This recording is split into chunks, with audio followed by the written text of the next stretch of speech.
کہ پتہ کیا لکھا؟ انہوں نے کہا مسلمانوں، اگر کوئی کافر بتیجا سمجھ کر حضور کی آمد کی خوشی منائے تو اس کے عذاب میں اللہ پاک کمی واقع کر دیتے ہیں۔ فرماتے ہیں کہ امتی ہو کر منائے تو اللہ کتنا درجہ عطا فرمائے گا۔ ساری کائنات سوائے محمد، بلکہ آپ حیران ہوں گے، محمد بن عبد الوہاب نجدی جو ہے، اس کا جو بیٹا ہے اس کا نام ہے عبداللہ، اس کی کتاب چھپی ہے مختصر و سیرت رسول، عربی زبان میں، اردو بھی غالباً ترجمہ نکال نہ دیا ہو کسی نے، میرے پاس عربی موجود ہے۔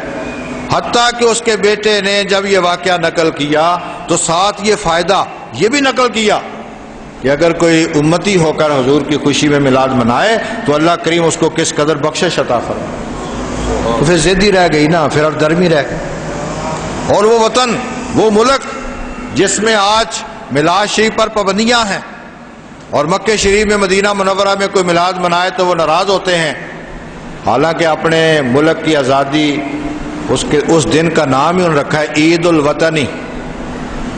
جس دن ان کو آزادی نصیب ہوئی ہے نا، اس کا نام ہے عید الوطنی، یعنی وطن کی خوشی اور آزادی کا دن۔ اللہ کے بندو، اپنے وطن آزاد ہوں تو اس کو عید کا دن قرار دیتے ہو، حالانکہ یہ ساری عیدیں مصطفیٰ کی خیرات میں نصیب ہوئی ہیں، آپ کے قدموں کی برکت ہے۔ بلکہ میں خیر وہ پہلو میں آپ کے سامنے رکھ دوں، جیسے ہی حضور کے قدم مبارک زمین پر لگے، حضور کا قدم شریف زمین پر لگا، اللہ کریم نے پوری روئے زمین کو مسجد بنا دیا۔ یہ حضور کی برکت ہے، پہلے نہیں تھا۔ اور پہلے کا ہے نا، بلکہ حضرت موسیٰ جیسی شخصیت، ان کو حکم ہوتا نماز پڑھنی ہے، جاؤ وہاں۔ ہر جگہ نماز نہیں ہوتی تھی، ہر جگہ سجدہ نہیں ہو سکتا تھا۔ یہ جو آپ ہر جگہ نماز پڑھتے ہیں، ہر جگہ سجدہ، ہر جگہ مسجد، یہ برکت ہے مصطفیٰ کے قدموں کی کہ آپ نے جیسے، بلکہ اللہ اکبر، لوگوں آگے پڑھو، بلکہ اس مٹی کو اتنی شان مل گئی کہ فرمایا اگر پانی کے لیے وضو نہ ہو تو اس مٹی سے تیمم کر لو، یہ تمہیں پاک بھی کر دے۔ اور یہ برکت کس کی ہے؟ یہ کملی والے کے قدم لگنے کی، کیونکہ آپ نے فرمایا کہ جیسے ہی میں اس کائنات میں آیا، اللہ کریم نے میری برکت سے ساری روئے زمین کو مسجد بنا دی۔ بلکہ اگر کوئی میرے پاس آدمی آئے نا، کہے جی کہ مسجد کا افتتاح کرنا ہے، تو میں اسے سمجھاتا ہوں، میں ان کو کہا کرتا ہوں یار ویسے چلے جاتے ہیں، کوئی اینٹ وغیرہ جو بھی آپ دیوار کہتے ہیں رکھ شروع کر لیتے ہیں، لیکن مسجد کا افتتاح کا نام تو نہ لو، کیونکہ ساری روئے کائنات کو مسجد کا افتتاح بنانے والے خود رسول پاک ہیں۔ جیسے ہی آپ نے قدم رکھا تو افتتاح ہو گیا نا مسجدوں کا، پوری کائنات مسجد بن گئی۔ آپ صلی اللہ علیہ وسلم کو 7 دن تک اس خاتون نے دودھ پلایا۔ اس کے بعد سیدہ حلیمہ رضی اللہ تعالیٰ عنہ یہ آپ کو ساتھ لے کر گئیں۔ ایک میری کتاب ہے حضور کی رضائی مائیں صلی اللہ علیہ وسلم، وہ ذرا تفصیل میں اس میں گوشے کچھ بیان کر دیتا ہوں، ورنہ تفصیل وہاں پڑھ لیں۔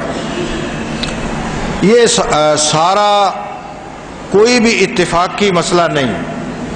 مثلا آپ جس گھر میں پیدا ہوئے، جس وقت پیدا ہوئے، جس ماں کے ہاں پیدا ہوئے، جس نے دودھ پیا، یہ سارے فیصلے رب کریم کے ہیں۔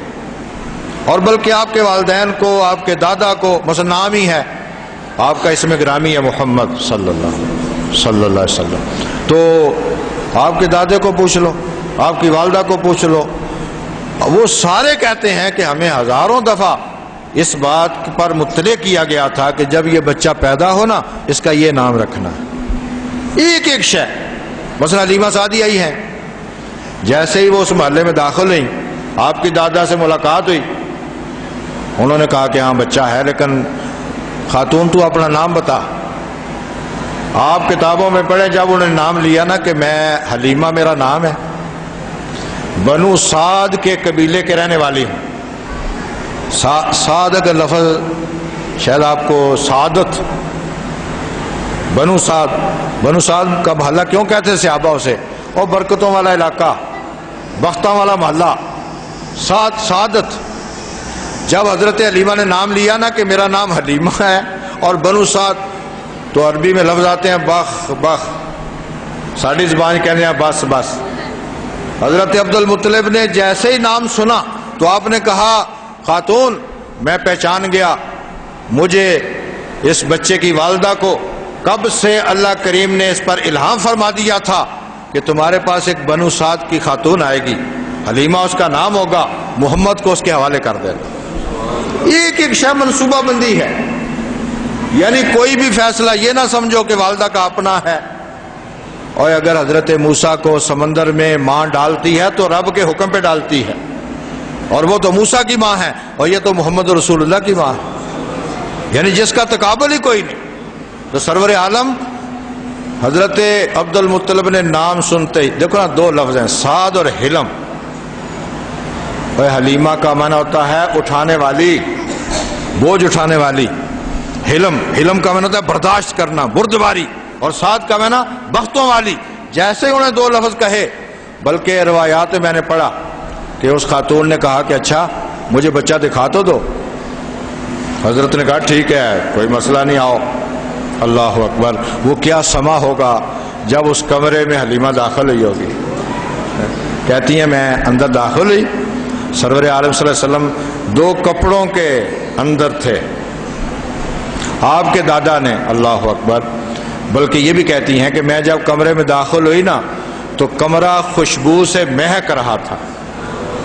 یہ بھی سرور عالم کی خصوصیت، آپ کا جسم پاک خوشبودار، پیدا ہونے سے لے کے وصال، بلکہ خوشبو بڑھتی چلی گئی۔ جب آپ معراج سے واپس آئے تو صحابہ کہتے ہیں پہلے آپ کے جسم پاک سے عام خوشبو آتی تھی، لیکن جب معراج سے آئے تو اس کے بعد دولہا جیسی خوشبو آتی تھی۔ اور بلکہ جس شخصیت نے آپ کو غسل پاک دیا وصال کے وقت، وہ حضرت علی ہیں۔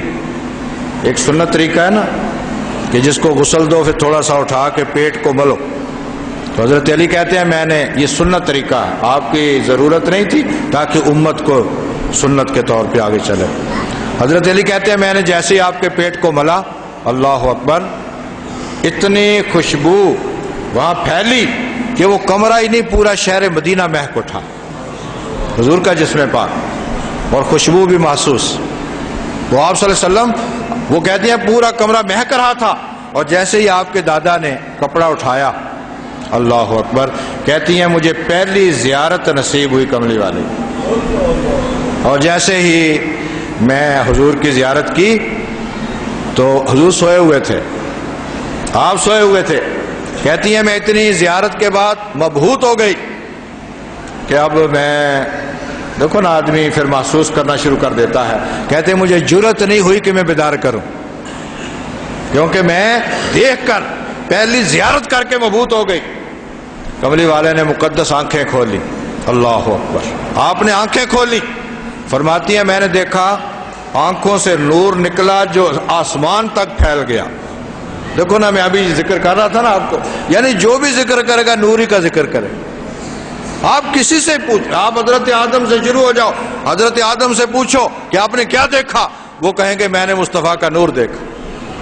ماں سے پوچھو، آپ مصطفیٰ نور کی شکل میں تشریف لائے ہیں، جی روشنیاں پھیل گئیں۔ دائی سے پوچھو، وہ کہتی ہیں آسمان کے ستارے تک طلوع ہو گئے۔ ہمیں کیا ہو گیا؟ ہم ان چیزوں میں کیا پھنس کے رہ گئے ہیں؟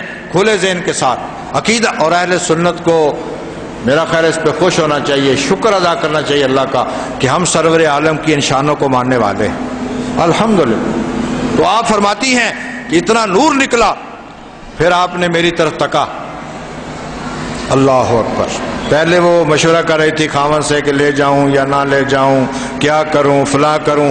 وہ کہتی ہیں جب حضور کی زیارت ہوئی نا، اس کے بعد حضور کو لے جانا میری مجبوری بن گئی کہ میں اس بچے کو لے جاؤں، میں نہیں چھوڑوں گی۔